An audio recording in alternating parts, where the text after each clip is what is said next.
भारत का लोकतंत्र पारदर्शिता और गरिमा दोनों पर टिका है। एक तरफ राइट टू इंफॉर्मेशन एक्ट 2005 नागरिकों को सरकार से सवाल पूछने और जवाब मांगने का अधिकार देता है ताकि फैसले पारदर्शी हों और जवाबदेही तय हो सके। वहीं दूसरी तरफ राइट टू प्राइवेसी, जो सुप्रीम कोर्ट ने 2017 में मौलिक अधिकार माना, हर व्यक्ति के निजी जीवन और डेटा की रक्षा करता है। अब डिजिटल दौर में जब हर रिकॉर्ड किसी न किसी डेटाबेस में है, तो आरटीआई और प्राइवेसी के बीच संतुलन पहले से ज्यादा जरूरी हो गया है। और इसी पृष्ठभूमि में आया digital personal data protection act 2023, जो बताता है कि व्यक्तिगत डेटा कैसे इकट्ठा, इस्तेमाल और सुरक्षित किया जाएगा और कब नहीं किया जाएगा। नमस्कार, स्वागत है आपका कानून की बारीकियों को बताता आपका शो आपका कानून में। मैं हूं आपके साथ अमृता चौरसिया।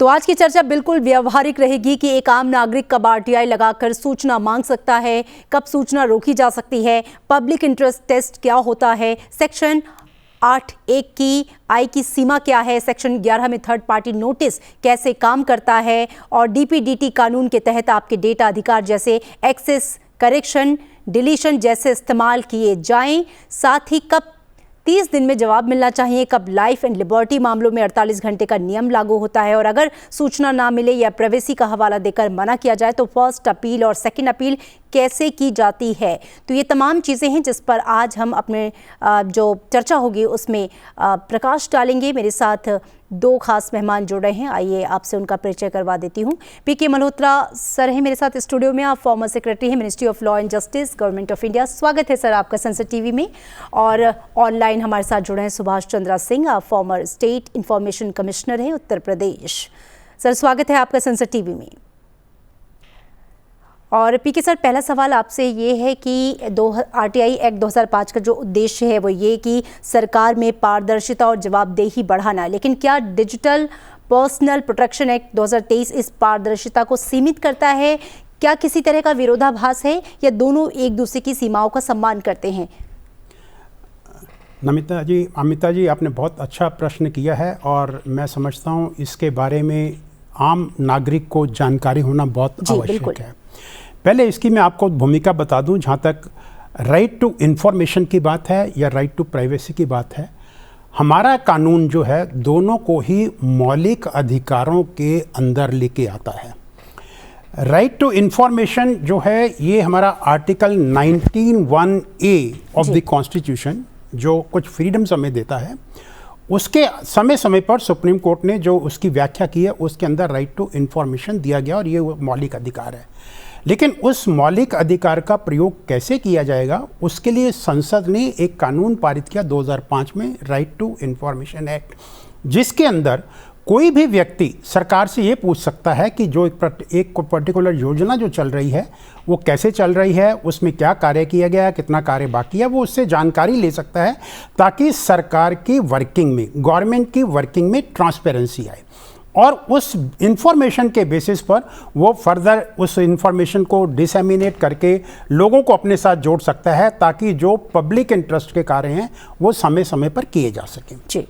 इसके साथ ही जैसा कि आपने कहा राइट टू प्राइवेसी की बात की, राइट टू प्राइवेसी जो है वो स्पेसिफिकली अगेन कॉन्स्टिट्यूशन में लिस्टेड नहीं है, फंडामेंटल राइट्स में लिस्टेड नहीं है। लेकिन सुप्रीम कोर्ट ने 2017 में जस्टिस पुट्टास्वामी के केस में जब जजमेंट दिया 9 जजेस बेंच ने, तो उन्होंने कहा कि राइट टू प्राइवेसी भी आर्टिकल 21 के अंदर फंडामेंटल राइट है। और ऐसा नहीं है कि इससे पहले इसको फंडामेंटल राइट नहीं कहा गया, इससे पहले भी इसको फंडामेंटल राइट कहा गया है। अक्सर ये माना जाता है कि probably right to privacy and right to information भी कॉन्फ्लिक्ट नहीं हुआ है।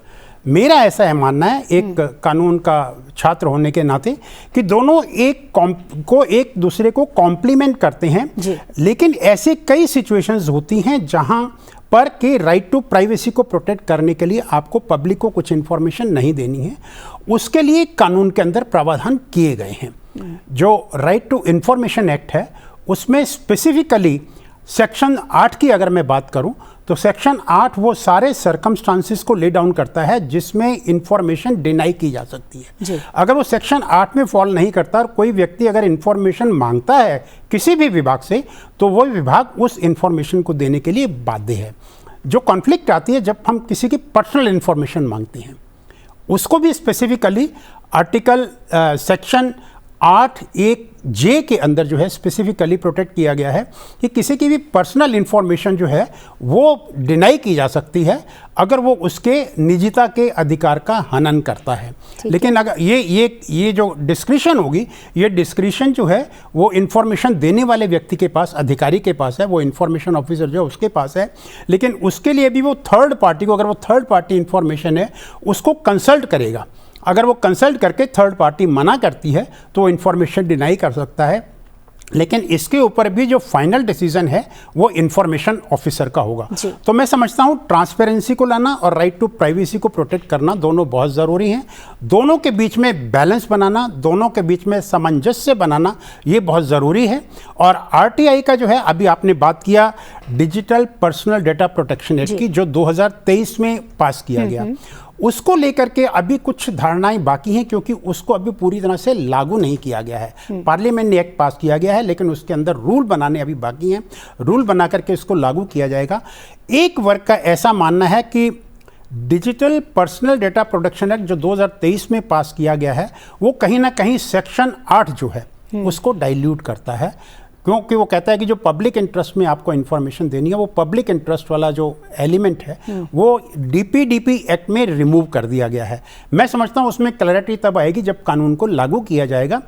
इस कानूनी व्यवस्था के साथ मेरा ऐसा मानना है कि आज भी डिजिटल एज में भी पर्सनल राइट्स को प्रोटेक्ट करना संभव है अगर हम उसके लिए प्रॉपर कायदा कानून बनाते हैं और उसको सही मायने में इम्प्लीमेंट करते हैं। बिल्कुल, इसलिए आपको ये जानना भी ज़रूरी है कि एक्ट के जो प्रावधान हैं वो क्या कहते हैं और कहाँ आपकी सीमाएं हैं।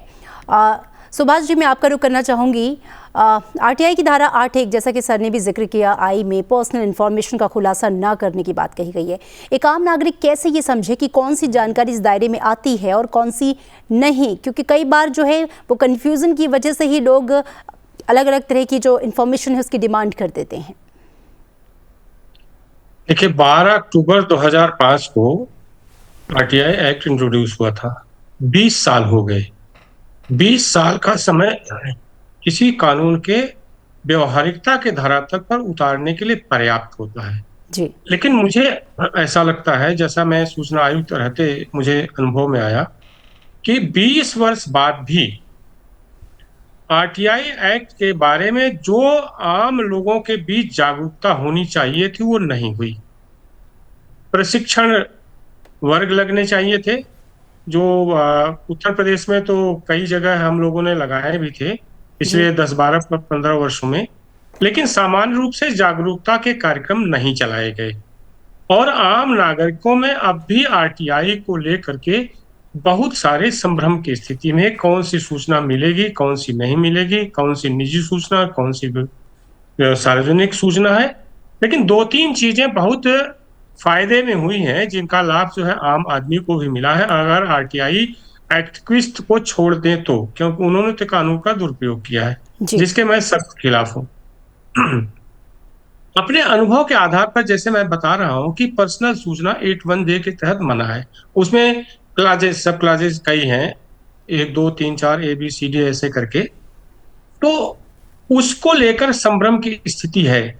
जैसे व्यक्तिगत सूचना की जब बात होती है तो यह कहा जाता है कि पब्लिक इंटरेस्ट सर्वोपरि, सार्वजनिक हित सर्वोपरि है, उसमें व्यक्तिगत सूचना को नहीं दिया जा सकता है बशर्ते कि पब्लिक इंटरेस्ट जो है वो बहुत प्रभावी ना हो। जैसे एक उदाहरण से मैं बताना चाहता हूं, जैसे व्यक्तिगत जानकारी की बात है, जैसे वेतन स्लिप है, राजस्व रिकॉर्ड है, आपका पर्सनल जो है संपत्ति का ब्यौरा है।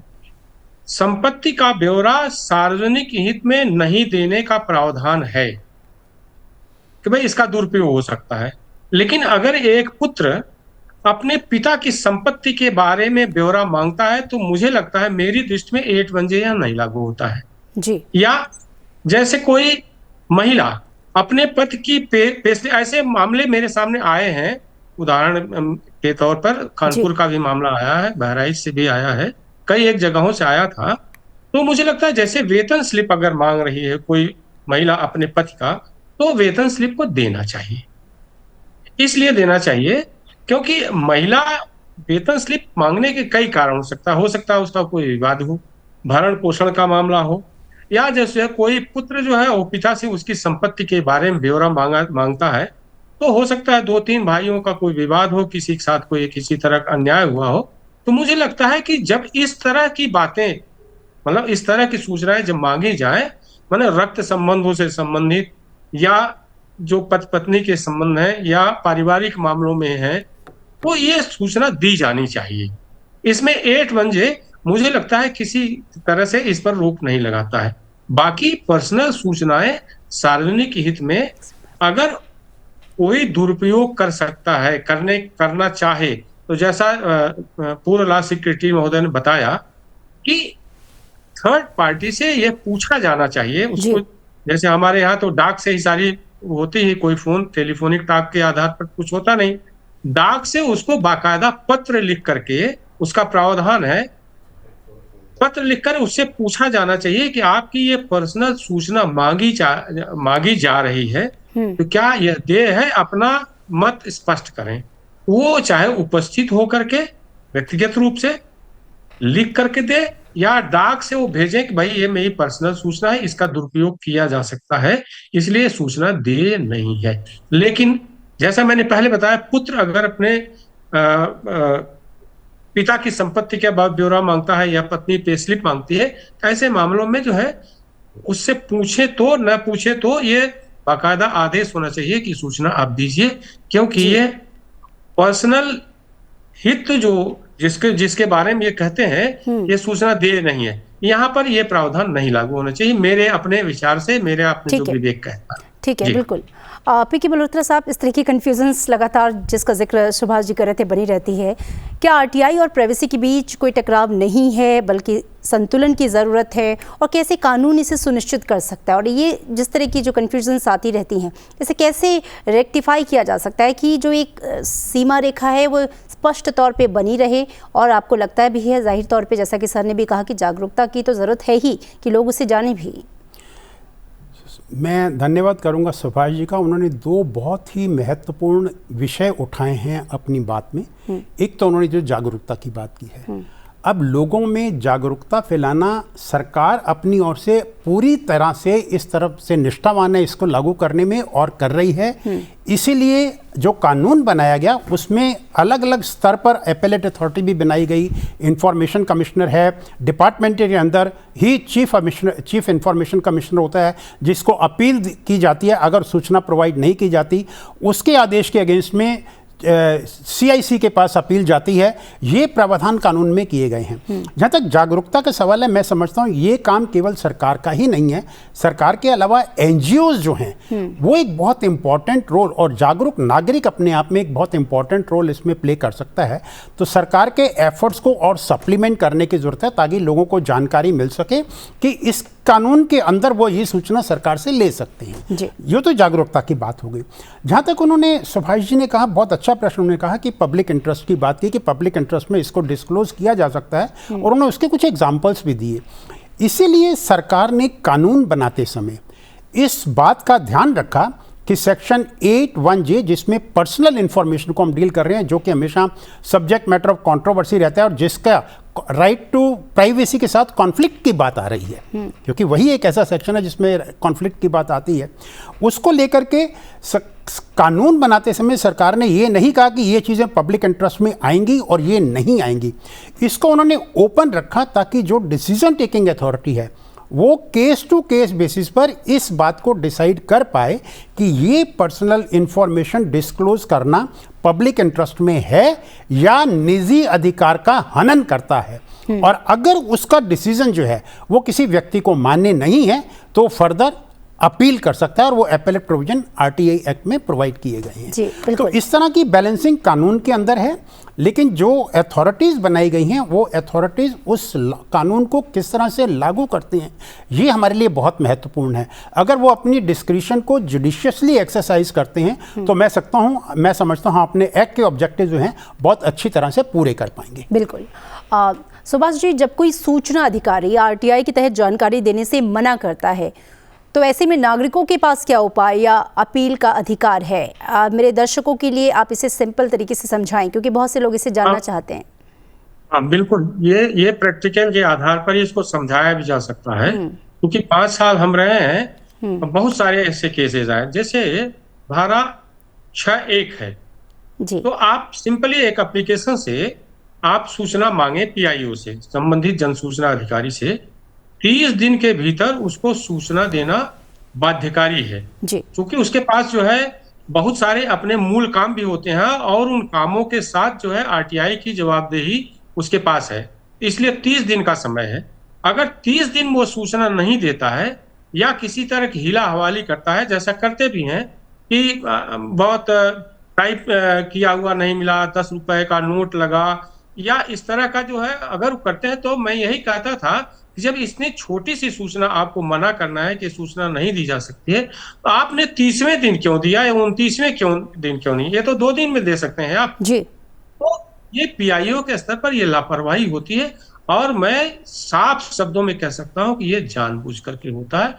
अभी सरकारी विभागों में सूचना देने के प्रति अभ्यास नहीं है, संवेदना नहीं है, और वो से कभी कभी जो मैं जब 5 साल के भीतर कम से कम 100 जो है मैंने बैठकें की होंगी, मतलब सुनवाई भी की और जागरूकता और आरटीआई एक्ट के बारे में मैंने बताया था, बल्कि सूचना की दुनिया एक मैं चलाता था, अब तो थोड़ा डिस्टरबेंस है।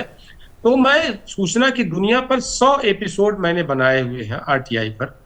तो लोगों को मैं एक एक धारा के बारे में बताता था और लास्ट में यही कहता था कि सूचना देने का आप मन बनाइए। जब तक सूचना देने का मन नहीं बनाएंगे तब तक आरटीआई एक्ट में सूचना देना आपको बोझ लगेगा। इसको कृपया बोझ न माने।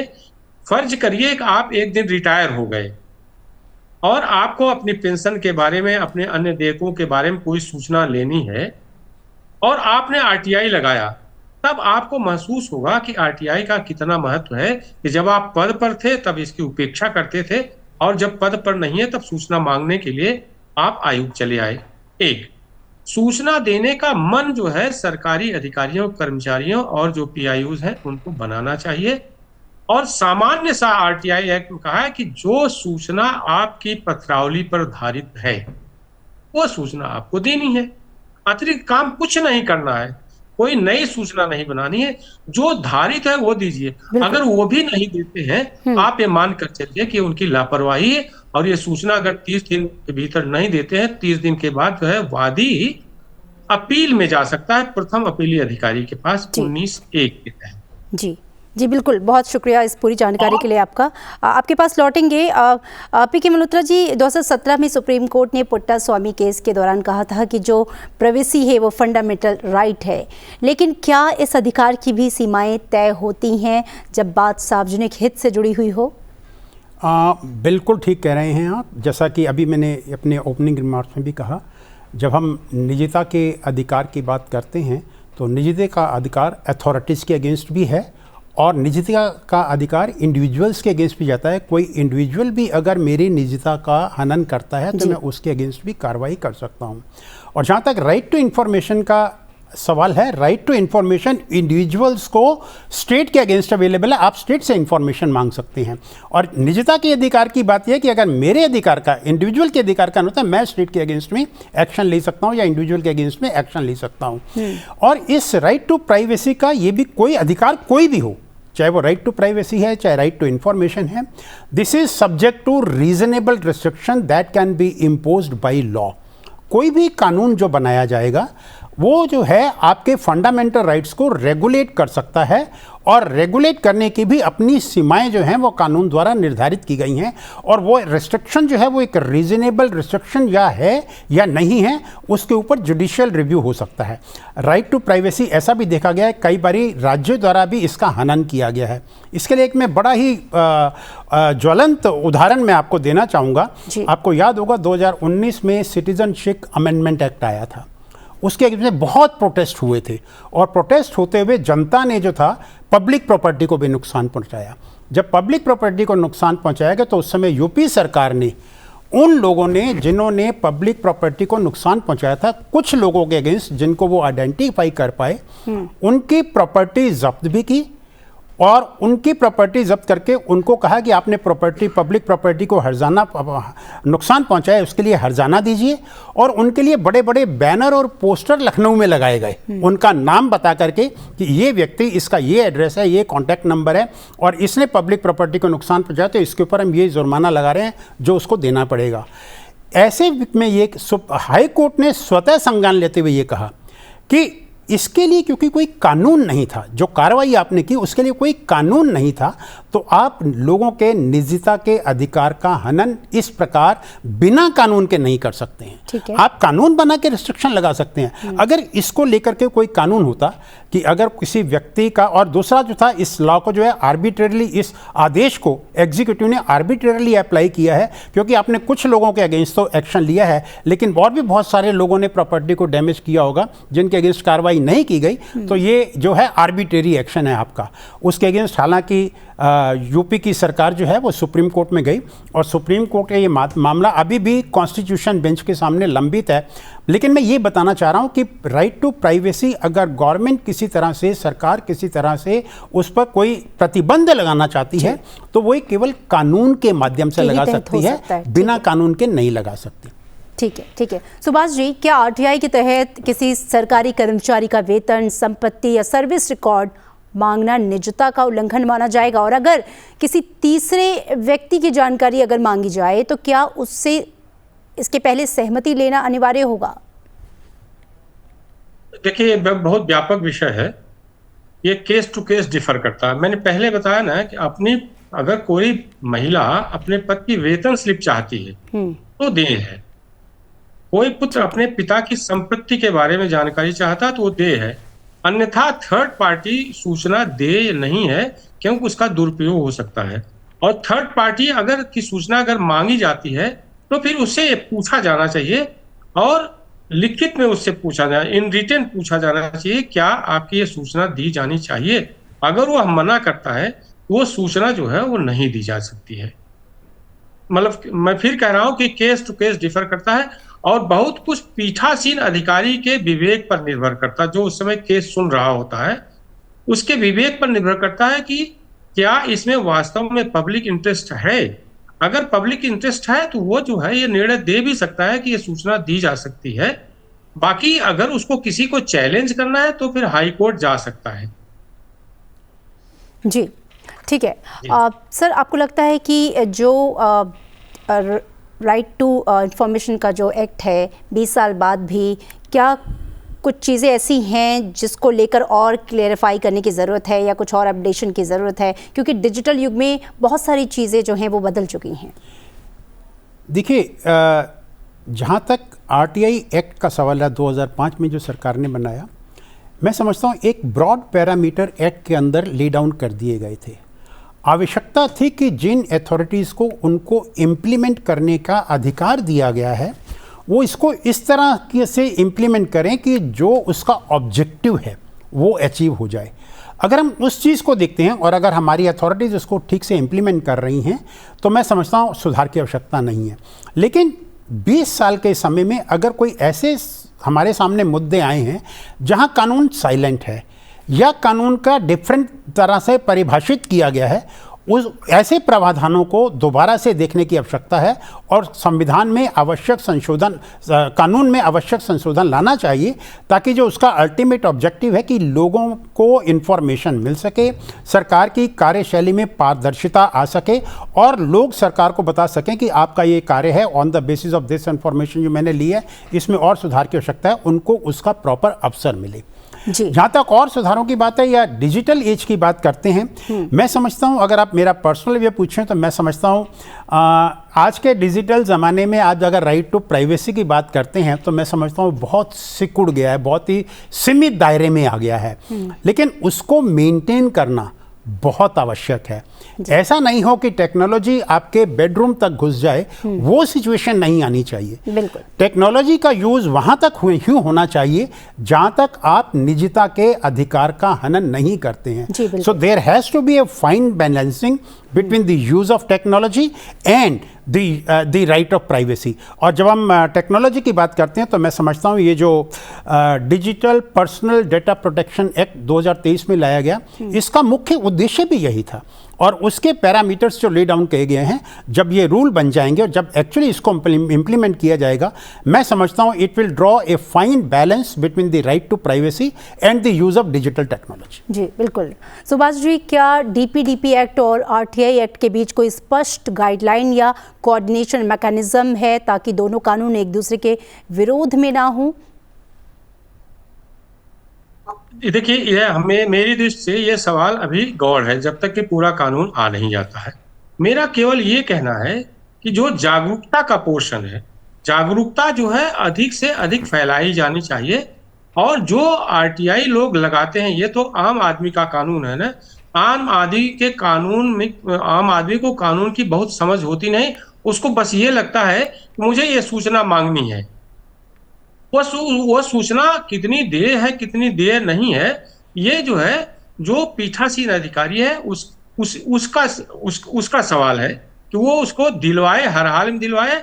और ये सरकारी अधिकारियों या जो जन सूचना अधिकारी, उनका ये कर्तव्य भी बनता है जी कि जो सूचनाएं प्राइवेसी, सरकार की जो है प्राइवेसी को भंग नहीं करते हैं, यानी जैसे रक्षा से संबंधित सूचना है या गृह विभाग की सतर्कता विभाग की सूचना है या देश की सीमा से संबंधित सूचना है, विदेश मंत्रालय की सूचना है, जिससे समाज की व्यवस्था और सरकार के सिस्टम पर कुप्रभाव पड़ता है, ऐसी सूचनाएं देने के बारे में मनाही है। बाकी मैं तो ये कहता हूं कि आरटीआई एक्ट में भी एक जगह कहा गया है कि जो सूचना संसद और विधानसभा को दी जा सकती है वो किसी को भी दी जा सकती है। इसी में आप आरटीआई एक्ट की अर्थवत्ता आप समझ लीजिए। हर सूचना दे है बशर्ते कि वो समाज की व्यवस्था या देश की व्यवस्था को भंग न करे। बिल्कुल, बहुत ही सुंदर और सही और सरल शब्दों में आपने इसकी व्याख्या की है। सर, शुक्रिया आपका इस बातचीत के लिए। और मल्होत्रा जी, चूंकि वक्त की कमी है, मैं चाहूँगी कि लास्ट में हमारे जो दर्शक हैं उनके लिए कुछ टिप्स, ट्रिक्स या बेस्ट प्रैक्टिसेस, ताकि आरटीआई का उपयोग सही तरीके से करें और निजता का उल्लंघन भी ना हो, जो आप दर्शकों को कहना चाहेंगे। मैं तो एक ही बात कहना चाहूँगा कि टेक्नोलॉजी का एडवांसमेंट जो हो रहा है उसका फ़ायदा ज़रूर उठाइए। और आपको जो आरटीआई में भी इंफॉर्मेशन चाहिए, आप टेक्नोलॉजी के माध्यम से ले सकते हैं, क्योंकि आजकल सरकार टेक्नोलॉजी का हर इसमें यूज़ कर रही है, ऑनलाइन इंफॉर्मेशन ले सकते हैं। और जिस तरह का बैलेंस सरकार ने बनाने की कोशिश की है आरटीआई एक्ट में और डीपीडीपी एक्ट में, उसका भी अनुभव आप लेते हुए जब ये एक्ट पूरी तरह से लागू हो जाएगा, आप ये देखिए कि आपके निजता का अधिकार का हनन भी नहीं हो रहा है और जो इन्फॉर्मेशन आपको चाहिए किसी भी व्यक्ति के बारे में, सरकार की किसी स्कीम के बारे में, आप अपने अधिकारों का प्रयोग करते हुए वो सरकार से ले सकते हैं। जी बिल्कुल, बहुत शुक्रिया मल्होत्रा सर आपका भी इस चर्चा में शामिल होने के लिए। तो चाहे वो सूचना का अधिकार हो या आपकी राइट टू प्राइवेसी हो, दोनों एक्ट एक दूसरे को कॉम्प्लीमेंट करते हैं। ज़रूरत इस बात की है कि आप उन दोनों की सीमाओं को और उसकी पूरी व्याख्या को सही तरीके से समझें। इसीलिए ये शो आपके लिए है। आपके कानून के इस कार्यक्रम को आप देख सकते हैं संसद टीवी के तमाम यूट्यूब चैनल पर। फिलहाल देखते रहिए संसद टीवी। दीजिए इजाज़त, नमस्कार।